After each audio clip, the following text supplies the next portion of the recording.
Entre el desembarco de Cristóbal Colón en 1492 y la rendición de España en la batalla de Ayacucho en 1824, transcurrieron 332 años de dominación extranjera en territorio latinoamericano.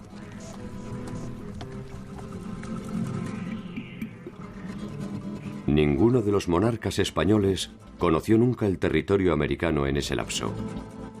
Y la corte portuguesa solo lo haría en 1807 escapando de la invasión bonapartista. Durante esos 3 siglos se ensayaron los más variados, burocráticos, originales y absurdos sistemas de administración y control social. Tarde o temprano todos fracasaron y acabaron dando origen a la crisis del sistema. ¿Cómo y por qué se derrumbó el sistema de dominación colonial?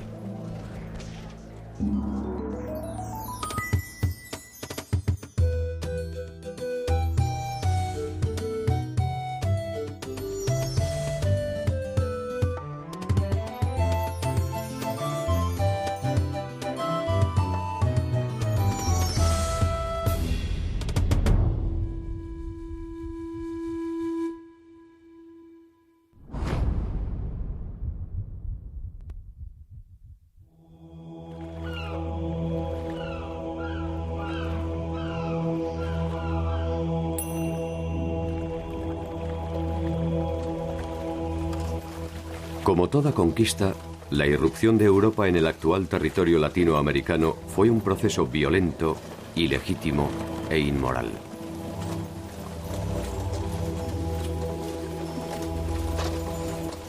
Una mirada tradicional explica los 3 siglos de dominación a partir de la ventaja tecnológica del invasor.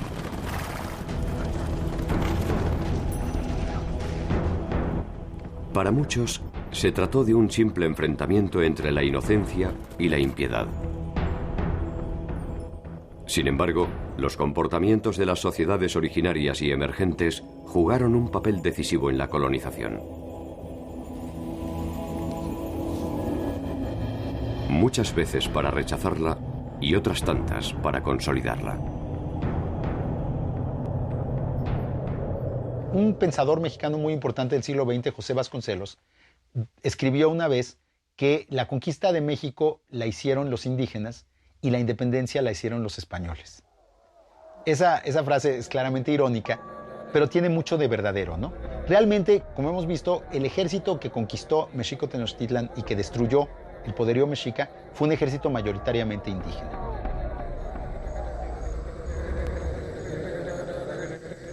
La conquista de México, iniciada en 1517, daría una proporción real a la empresa colonizadora. Después de su experiencia en las Antillas, por primera vez los españoles se enfrentan a una fuerza imperial capaz de darles batalla. La clave del éxito de Hernán Cortés reposa más en sus aptitudes diplomáticas que en sus condiciones militares. Cortés era un gran político, porque fue un hombre que supo identificar la posibilidad de las alianzas con los indígenas, que supo construir esas alianzas y que luego fue muy meticuloso en honrarlas y en mantenerlas a cualquier costo, porque sabía que esa era la clave para ganar el poder. Cuando los españoles se dan cuenta que venciendo a las cabezas de estos señoríos, toda la población se da por vencida sin prestar resistencia. Si han vencido a mis jefes o a los pueblos que han dominado a mi pueblo, quiere decir que yo no tengo ninguna posibilidad de resistencia. No hay que olvidar que en estos primeros años no debe haber habido en México más de 1,000 o 2,000 o inclusive 5,000 españoles cuando había pues quizá más de 10 millones de indígenas en el territorio. Era imposible que los españoles gobernaran directamente por la fuerza o por la política a los indígenas y sabían que los aliados eran fundamentales para ese gobierno.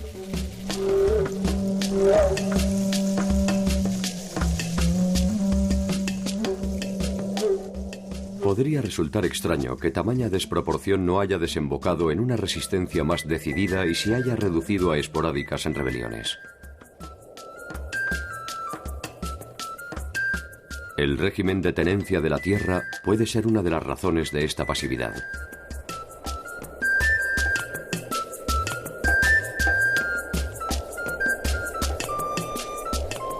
A los pueblos mesoamericanos les era muy preciado quedarse en la tierra que habían trabajado por milenios, pero realmente milenios, sus ancestros, y por lo tanto querían quedarse en los territorios que eran y aceptaron la subordinación. Las tierras de los indios eran inalienables. Por eso que además el sistema no es un sistema feudal, porque otra de las cosas que no podía hacer era quedarse con la tierra de los indios.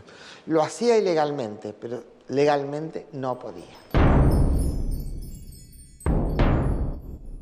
Estos primeros 50 años establecieron una tensión constante entre las aspiraciones de los reinos europeos y las realidades que en Latinoamérica encontraba la avanzada colonizadora. Lo que hubo a lo largo del siglo XVI fue una negociación entre los españoles y los indígenas para ver cuántos privilegios iban a conservar, de qué manera se iban a conservar, cómo se iba a gobernar la Nueva España respetando a los pueblos aliados. Conforme los españoles fueron ganando fuerza, fueron respetando menos a los aliados. Y conforme obviamente los aliados se fueron debilitando, fueron perdiendo muchos de los privilegios que tenían. El sistema de gobierno, de alguna manera, tenía que regirse por un cuerpo de leyes. El rey no podía manejar esto, ¿no?, en forma personal. Hacía un consejo, como hay otros consejos en España, un consejo dedicado exclusivamente a los asuntos de Indias. El Consejo sugiere, el rey decide, y los funcionarios coloniales intentan cumplir las leyes, atendiendo las demandas crecientes de quienes viven en América. Os espanhóis não se intimidaram em criar instituições locais na América, enquanto que os portugueses, nesse sentido, foram muito mais centralizadores. Mas na medida em que eles criaram instituições locais na América Espanhola, eles possibilitaram que os criolhos, né, se formassem localmente, participassem de uma vida cortesã nas cortes vice-reinais, enquanto que os luso-americanos demoraram para desenvolver formas de sociabilidade de tipo europeu. Imaginar que dos mundos tan diferentes podían funcionar sin conflictividad transforma la empresa en una cruzada irracional.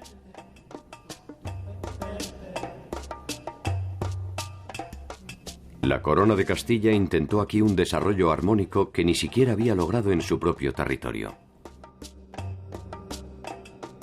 No hay que olvidarse que nosotros hablamos de España, pero que España no existía.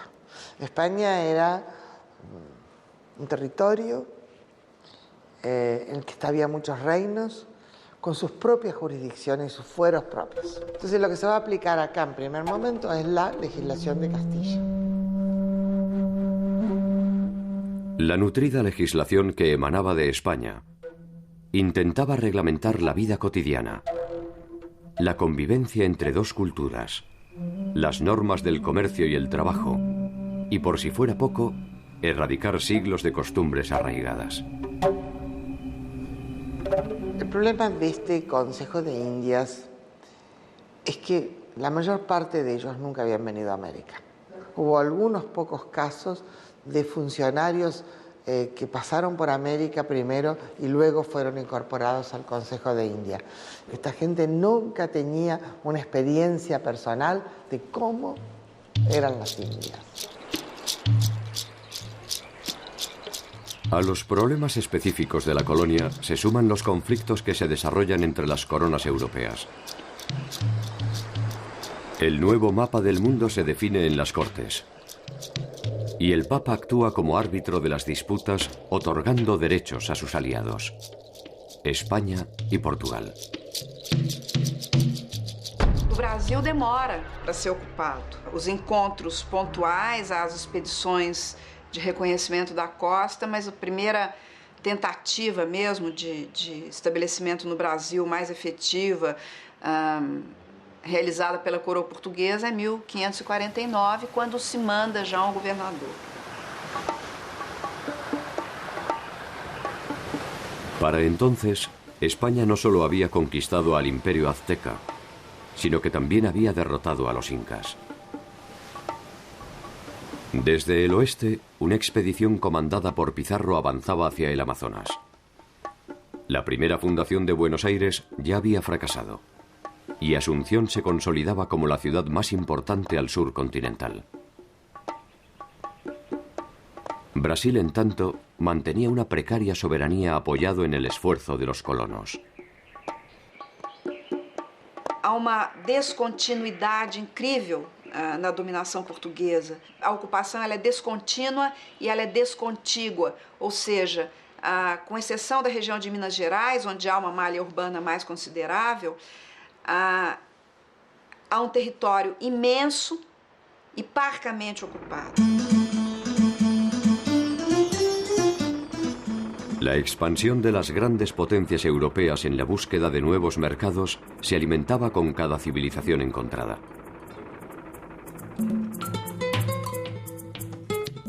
Cada una de ellas despertaba una ilusión de riqueza que convocaba a los mercaderes del mundo deseosos de participar en el reparto de utilidades. España y Portugal poseían la llave de este mundo de abundancia.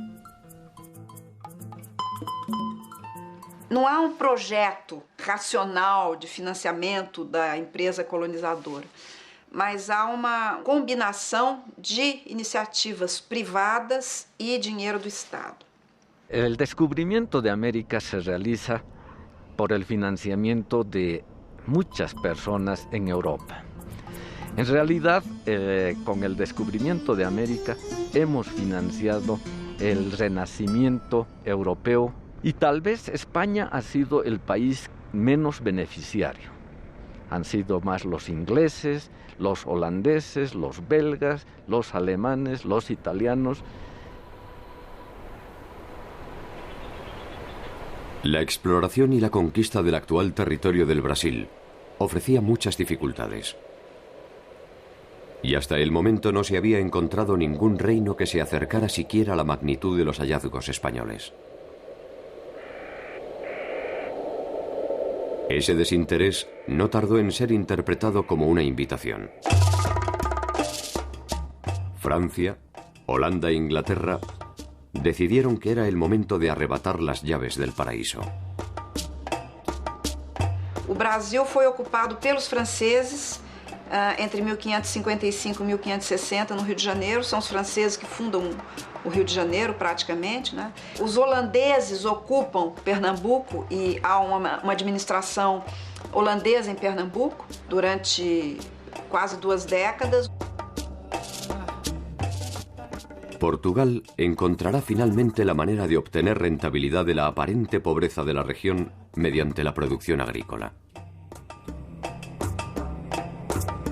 A partir do final do século XVI, a grande produção agrícola na América Portuguesa é a açucareira.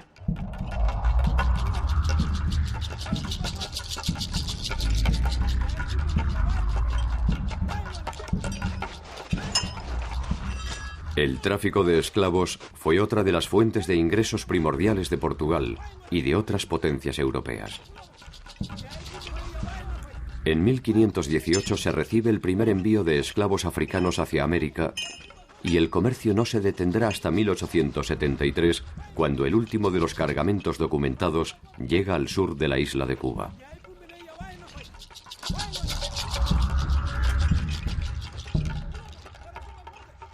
A presença de escravos negros ela é central na produção econômica americana e ela é central na organização da sociedade americana. A riqueza, sob muitos aspectos, ela é medida através do número de escravos que um determinado senhor possui. Havia um continente que surgia como fadado a ser escravizado, como é o caso da África. Por isso que hoje se diz muito que a humanidade tem uma dívida impagável, praticamente, com o continente africano.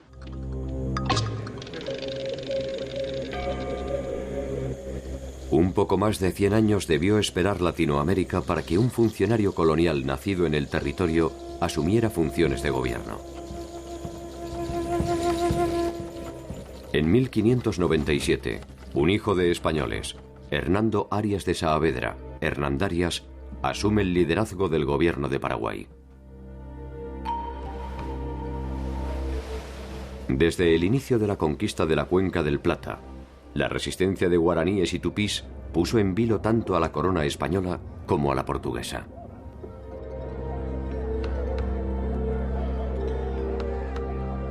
Paraguay era un país pobre en el sentido de que no tenía oro ni plata. Si encima tampoco tenía indios para trabajar con los españoles, entonces era más pobre todavía. Las presiones de Portugal y las demandas de los encomenderos que exigen la pacificación interna desembocan en la convocatoria de una orden religiosa que habría de escribir una de las páginas más inusuales de la vida guaraní: la Compañía de Jesús. La Compañía de Jesús fue una organización piramidal que obedeció directamente al Papa al margen de las coronas. Era una compañía internacional y llega a América traída por una inquietud de Hernando Arias de Saavedra, gobernador del Paraguay.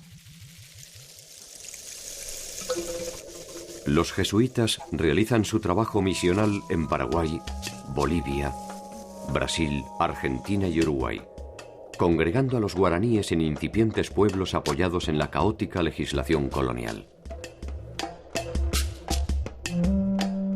El hacer reducciones, las llamadas reducciones, los pueblos, reducciones, esto tampoco es original de los jesuitas, esto está en la legislación española, de que se congregue a los indios para que no anden desparramados y así puedan ser más humanos y cristianos.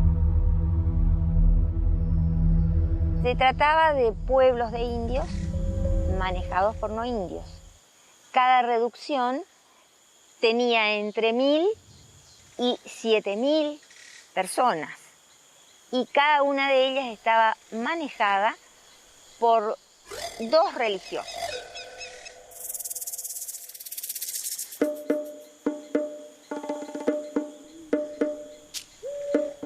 La experiencia jesuítica ha convocado innumerables debates. Más allá de su indudable éxito, las razones profundas de su emplazamiento y la aceptación de los indígenas del régimen reduccional pueden explicarse como parte de un complejo esquema de negociación que incluyó exenciones tributarias, acceso a herramientas y protección ante los abusos. En los 10 primeros años, a partir de la conversión, se estaba libre de pagar este tributo, lo cual era un atractivo para el indígena de decir, bueno, yo me hago cristiano, pero durante 10 años no voy a pagar todavía tributo. Las sociedades nativas encuentran en esta combinación de intereses una forma de supervivencia ante la invasión. Y poco a poco se agrupan en torno a las misiones estableciendo una armónica convivencia. Lo que se pretendía con la excusa también de cristianizarlos y de hacerlos más civilizados era reunir a los indios para el trabajo. Esta era la verdad. Se trató de un sistema social y político cerrado, pero con una salida económica muy fuerte.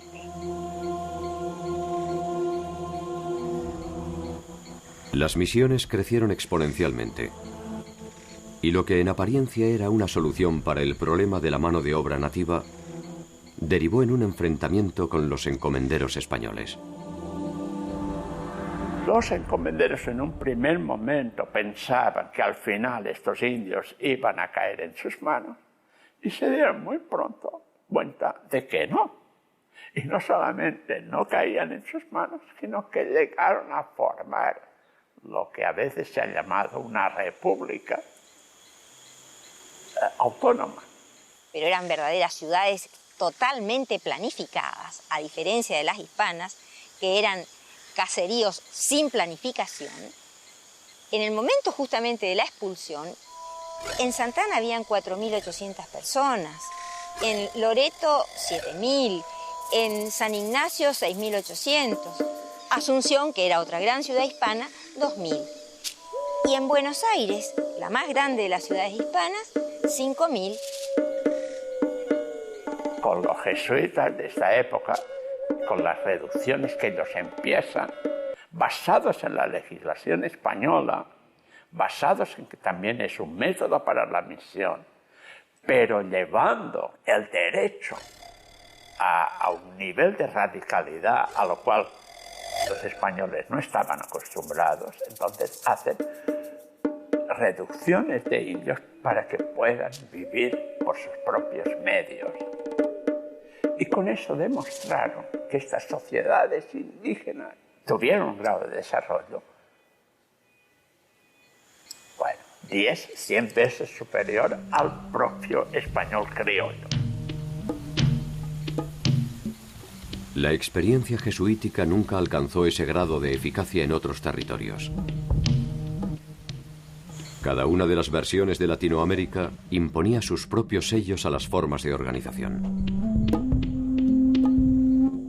En el territorio andino, una figura distintiva iba a marcar los límites de la dominación colonial: el curaca.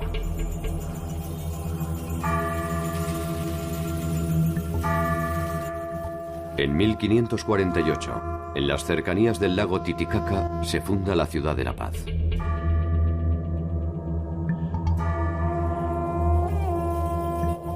Los garantes del equilibrio andino eran los jefes regionales o curacas, que actuaban como nexo entre el mundo colonial y el indígena. Este contrato de convivencia se había establecido a partir de la derrota del Imperio Inca e incluía principalmente a los jefes que habían prestado su colaboración a los conquistadores. La bisagra típica que había en el Estado colonial era que estaba entre la llamada República de Indios y la de República de Españoles. En unas partes llamaban cacique, en otras llamaban curaca. Estos eran los que tienen autoridad fuerte dentro del pueblo originario, y estos eran un puente, efectivamente, entre los dos. Los curacas se encargaban de cobrar los tributos, de recolectar la gente para ir a la mita, y a cambio de eso recibían un 5% de los tributos. Ellos no pagaban tributo, tenían derecho a la educación en la escuela de caciques, porque a los curacas se los denominó erróneamente caciques, trayendo la palabra desde el Caribe. Por ejemplo, en los testamentos se ve que tienen casas, haciendas, pequeñas haciendas, cuadros, muchas pinturas, es increíble la cantidad de pinturas, a veces hasta libros, mulas. Muchos manejaban el transporte de las mulas. Una de las principales fuentes de ingresos del gobierno español es el tributo. Cada uno de los miembros de la comunidad debía pagar al rey una suma de dinero anual. El tributo se fija en pesos, es decir, el indígena tiene que ir a vender su producción en el mercado, eso significa que va a ingresar al sistema mercantil, vende su producción en el mercado y con lo que gana ese mercado tiene que pagar el tributo. Se pagaba 2 veces al año, en San Juan, en junio, y en Navidad. La elección de las fechas no resulta casual. Las fiestas y celebraciones eran una institución de vital importancia en las relaciones de intercambio andinas.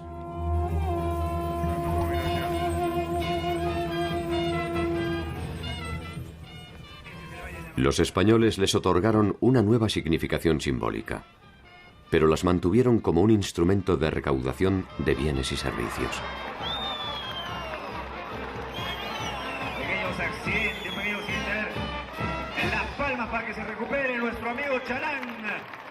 Siempre en estas fiestas era el momento en que también nombraban a los que tenían que ir a la mita de Potosí. Es decir, que llegaba allá y empezaba a recoger los tributos, y además de recoger los tributos, sabía quiénes tenían que ser los mitayos, los que tenían mita, es decir, que tenían turno para ir a Potosí.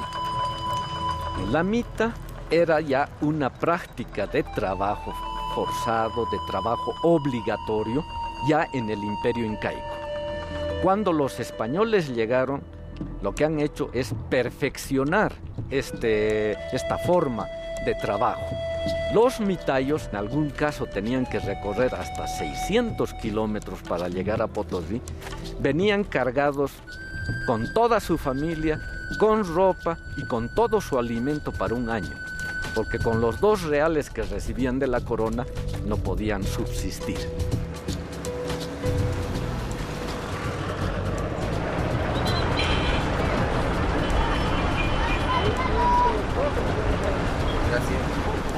Ustedes no conocen y necesitan conocer la mina para trabajarla. Es que me gustaría que entren un hito por lo menos para conocerlo. No es como imaginan.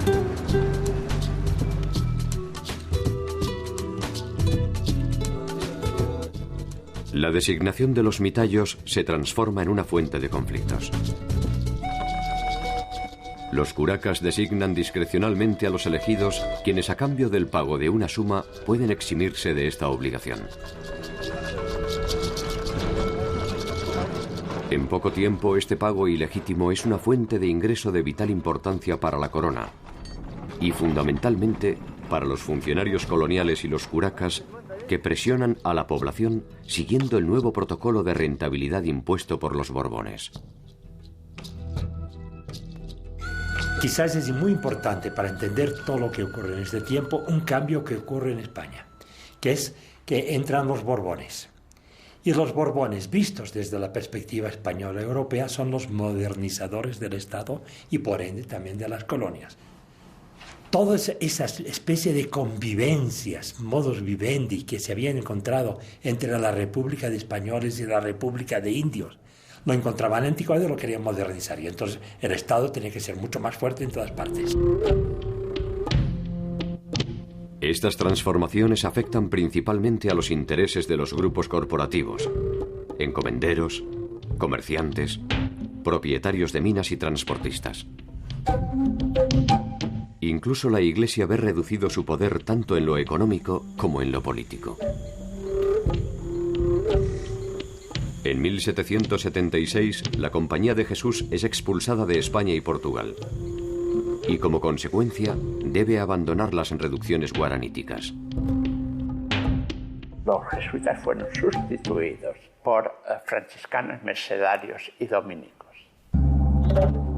El mapa de Latinoamérica cambia al ritmo de estas reformas. Y se crean nuevas jurisdicciones políticas que buscan reforzar el control sobre la actividad económica. Lo que hoy es Bolivia dependía del Virreinato del Perú hasta 1776. Desde 1776 hasta el inicio de la Guerra de la Independencia dependía del Virreinato de La Plata, cuya capital era Buenos Aires. El territorio andino queda dividido en 2 regiones, una que responde a los intereses de Buenos Aires y la otra a los de Lima. Los convidados de piedra de estas transformaciones son los grupos originarios. Hacia 1730, en los Andes, se multiplican las protestas contra las nuevas reglamentaciones. Poco a poco estas demandas se intensifican ante la indefinición de las autoridades, que están lejos de imaginar la futura escalada de violencia que pondrá en riesgo el sistema de dominación español.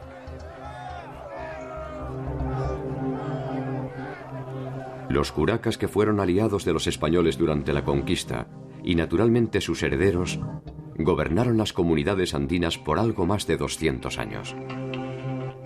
El doble de lo que había durado el Imperio Inca. El nombramiento de nuevos curacas, impulsado por los Borbones, los desplaza del centro del poder y compromete sus privilegios. Los españoles borbónicos empezaban a poner su gente, a olvidar a estos que era como, digamos, la nobleza que servía de puente entre los dos. Y empezaban a poner su gente como las principales autoridades. Llegó lo que aquí se empezó a llamar los caciques intrusos. Los caciques le daban distintos nombres que no respetaban esta autoridad de este estilo. Todo eso creó un montón de revueltas en distintas partes de resistencia a la manera en que se vivía, tanto en los indígenas como también en algunos españoles. Hubo una serie de rebeliones en todo ese tiempo.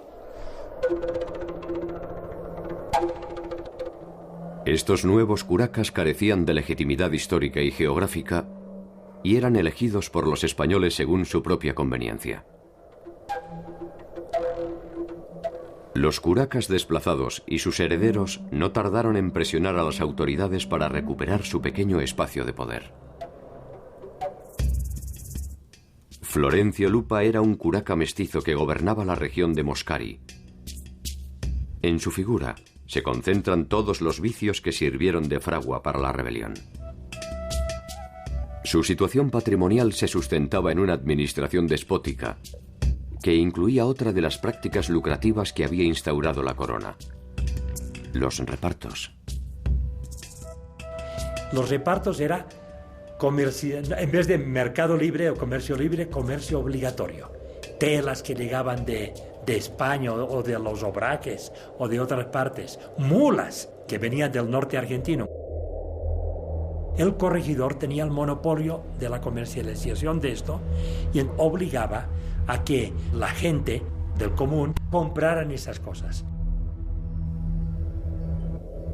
A los tributos excesivos, la discrecionalidad de la designación de los mitallos, las usurpaciones de tierras, la presión de los repartos forzosos y la crisis de la legitimidad cacical, se sumaría un nuevo foco de conflictos.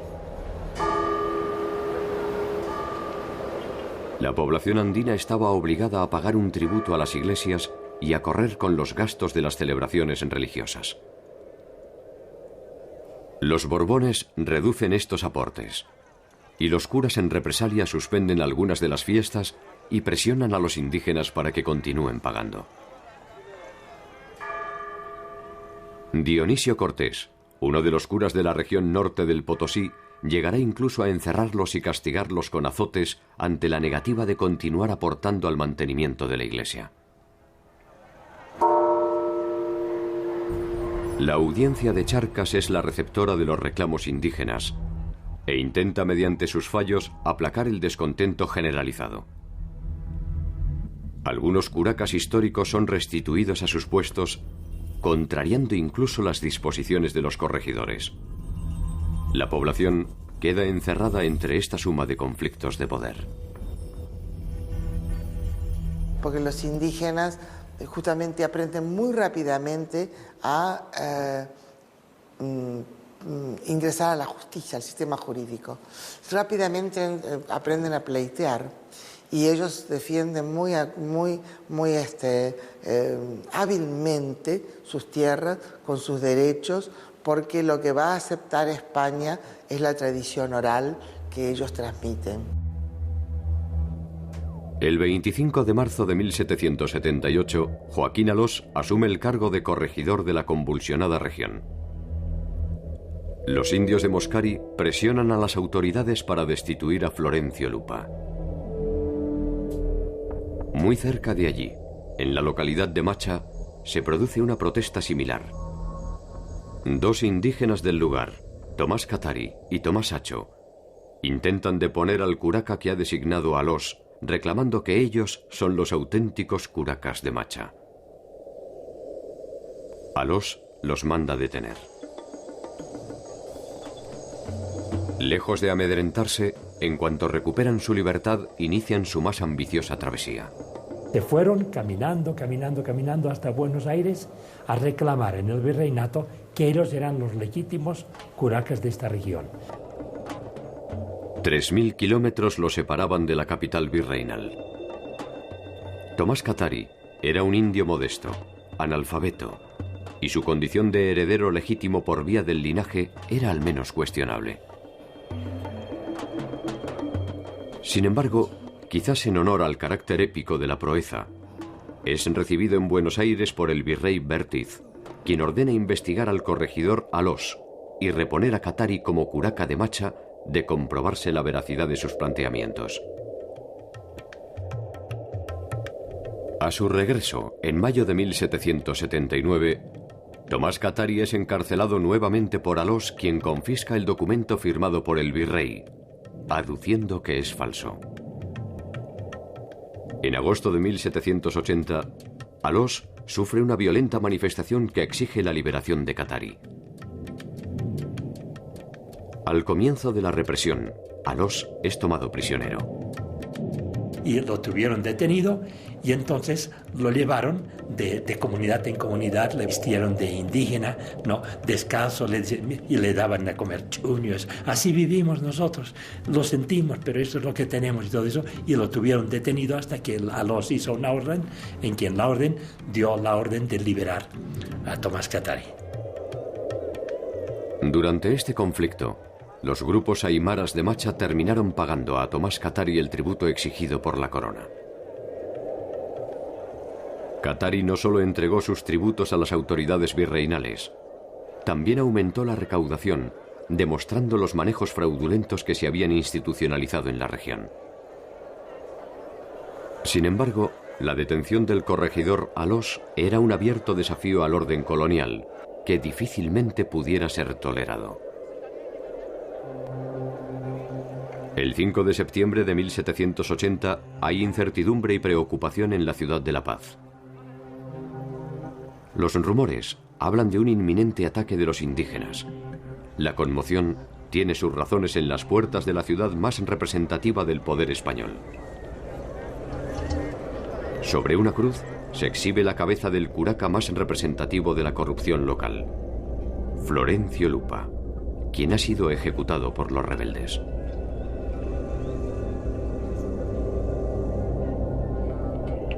Ante el temor y el desconcierto de las autoridades españolas, Tomás Katari es detenido nuevamente. Y fue entonces que, por influencia de unos españoles que trabajaban en minas de allá, agarraron a Tomás Katari y, llevándolo a Sucre, en unos barrancos que hay allá que se llaman Chataquilla, allá lo despeñaron. La muerte del líder llevaría una espiral de violencia a la región.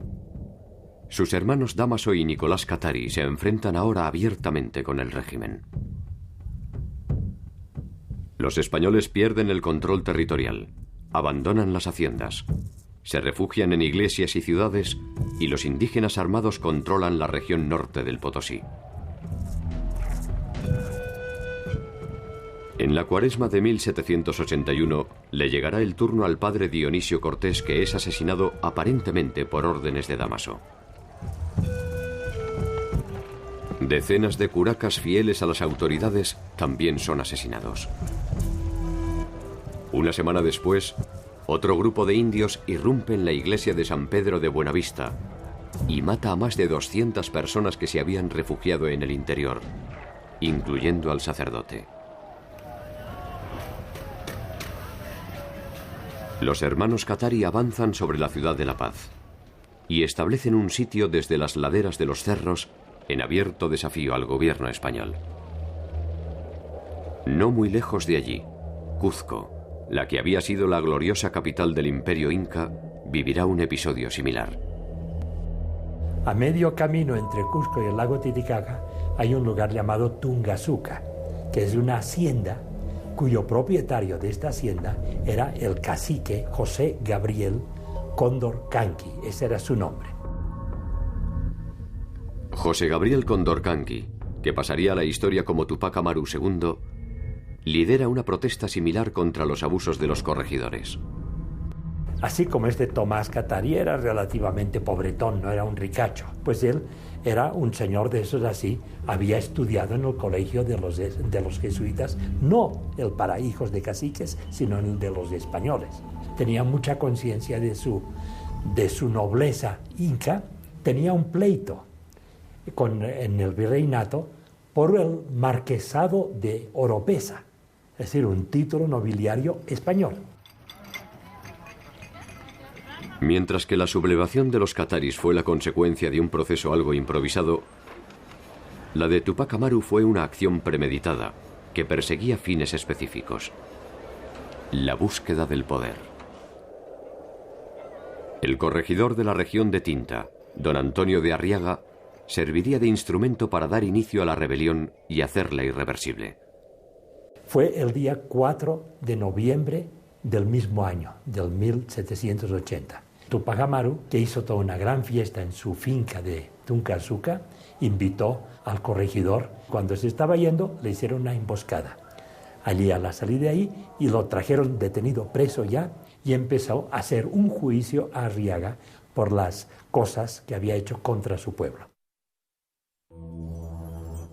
La sorpresa de Arriaga debe haber sido mayúscula. Un nativo se arrogaba el poder de justicia en territorio español. Al menos no fue una sorpresa duradera. 6 días después sería encontrado culpable y Tupac Amaru II daría un paso más arriesgado. Levantó una horca, que era privilegio de los españoles, y lo colgaron. Y a partir de eso, entonces empezó una rebelión, y ahí Tupac Amaru buscó una alianza con los mestizos del Cusco. Los indígenas de la región, cansados de los abusos, se suman mayoritariamente al llamado de Tupac Amaru, quien al mando de un improvisado ejército obtiene una primera victoria en Sangarará. Ahora se encamina a Cuzco. Su esperanza es que los criollos se plieguen al movimiento ante la promesa de libre comercio y supresión de impuestos. Los criollos finalmente eligen el dominio colonial. Tupac Amaru llegó a cercar al Cusco, pero no tuvo éxito. Lo persiguieron y en una batalla no lejos de Tungazuca, allá perdió, alguien lo denunció y entonces lo ejecutaron en la plaza del Cusco con los 4 caballos. Cada parte de su cuerpo iba a un sitio que había sido rebelde para escarmiento. Y así fue que acabó Tupac Amaru pronto, bastante pronto. Algunos de sus capitanes logran escapar hacia el sur, donde la rebelión iniciada por los cataris aún no se había apagado. Los cataris todavía mantienen el cerco sobre la paz y están en condiciones de dar el golpe definitivo. Pero las diferencias internas entre los grupos rebeldes, fundamentalmente entre los de Macha y Pocoata, paralizan el movimiento. El cerco se diluye y algunos curacas comienzan a ver que quizás han ido demasiado lejos. Los hermanos Katari y los principales líderes en rebeldes son delatados por sus propios compañeros y apresados por las autoridades españolas. Los traidores recibirán a cambio una amnistía general y la restitución de sus privilegios. La caída de Nicolás y de Dámaso en las puertas de Sucre ocurrió a principios del 81. Los detuvieron, les hicieron un juicio y los ajusticiaron. Dámaso Katari y su hermano Nicolás, junto con otros insurgentes, fueron ahorcados en la plaza pública. La orden exigía que sus restos mutilados se exhibieran en las cabeceras de los pueblos rebeldes.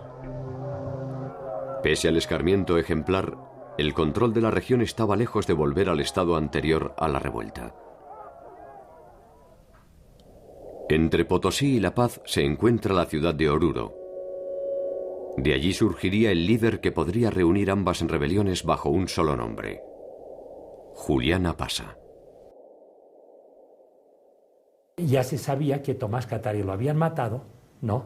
Que Tupac Amaru ya lo habían matado, y entonces él hizo una sesión de lo que se podría llamar de chamacanis.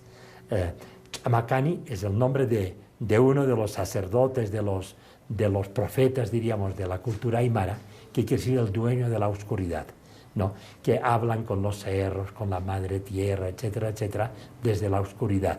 No tienen contacto, como una especie de medium. Entonces, en una sesión, en un cuartito, no se sabe dónde, él estaba ya acurrucado, tapado con un poncho, y de repente empezó a hablar, y le empezaron a preguntar: ¿y quién eres? Y de repente dijo: soy Tomás Tupac Katari.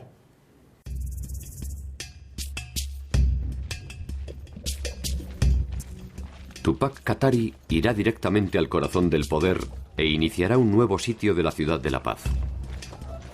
Desde el norte, las fuerzas supervivientes de la rebelión cuzqueña, al mando de Andrés Tupac Amaru, se sumarán al poderoso cerco. El joven Andrés también tendrá a su lado una presencia femenina y feroz: Gregoria Apasa, hermana de Julián y también su compañera. Es interesante que aquí en La Paz se dio la fusión, incluso en términos bélicos, de los dos frentes. El que venía desde abajo, desde el sur, y el que llegaba de los que estaban resistiendo como Amarus desde la parte del Cusco. Por un lado el Tupac Katari y por el otro el Tupac Amaru. El Andrés por un lado y el Julián Apasa por el otro. El uno con la Bartolina, el otro con la Gregoria. Y efectivamente fue duro este cerco para la gente, muy duro. Dice que incluso llegaban que ya tenían que comer las correas de sus zapatos. 6 meses duró el cerco que mantenían cerca de 12.000 indígenas y que tuvo inmovilizada la ciudad. Muchos de sus habitantes murieron de hambre y enfermedades. Durante ese tiempo, los aymaras gobernaron la región a su antojo. Sin embargo, no pudieron o no quisieron dar el golpe decisivo a la ciudad. Fuerzas españolas fuertemente pertrechadas llegaron finalmente a la zona y los indios fueron dispersados. Tupac Katari logró escapar a la espera de una nueva oportunidad de recomenzar la rebelión. Hubo un traidor, Incalipes se llamaba, y dijo a los que venían a buscarlo a dónde se había ocultado y llegaron a él y lo agarraron. Y empezó el juicio de todos ellos. Efectivamente, la solución final fue que también los condenaron a la misma pena de ser descuartizados por 4 caballos, como habían hecho antes con Tupac Amaru. Tomás Katari, Nicolás Katari, Damaso Katari, José Gabriel Condorcanqui, Micaela Bastidas, Julián Apasa, Bartolina Sisa y Gregoria Apasa son los nombres llanos de quienes pusieron en vilo al poder colonial. Sus motivaciones iniciales fueron diferentes y sus finales apenas se diferenciaron con el grado de crueldad con el que fueron ajusticiados. Cuando sus restos fueron esparcidos por el territorio andino, perdieron sus individualidades y fueron semillas de otros Amarus y Kataris.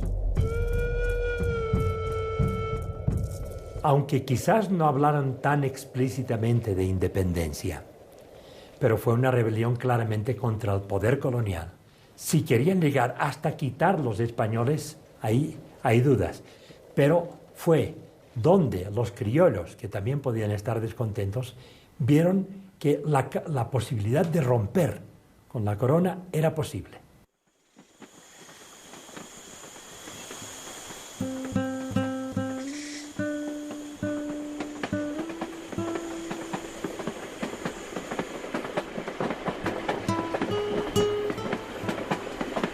La próxima estación en la historia de Latinoamérica es la de las guerras de la independencia. Allí se detendrá el viaje de la conquista europea y se iniciará una nueva y no menos conflictiva instancia política. Los pueblos originarios perdieron en esa ocasión el tren que podría haberlos llevado a una demorada victoria. La fanática convicción del poder colonial los había homogeneizado como tributarios sometidos. Ese sometimiento estableció un grado de pertenencia común que originó muchas de las rebeliones indianas. La compra de voluntades y la obtención de módicos privilegios finalmente definieron la suerte de las revueltas. Mientras que algunos grupos resistieron con perseverancia la dominación, otros muchos prefirieron amoldarse a las condiciones del vencedor, dándole el impulso necesario para prorrogar el sometimiento. Quizás ese sea el único saber que nos legó la larga noche de la ignorancia.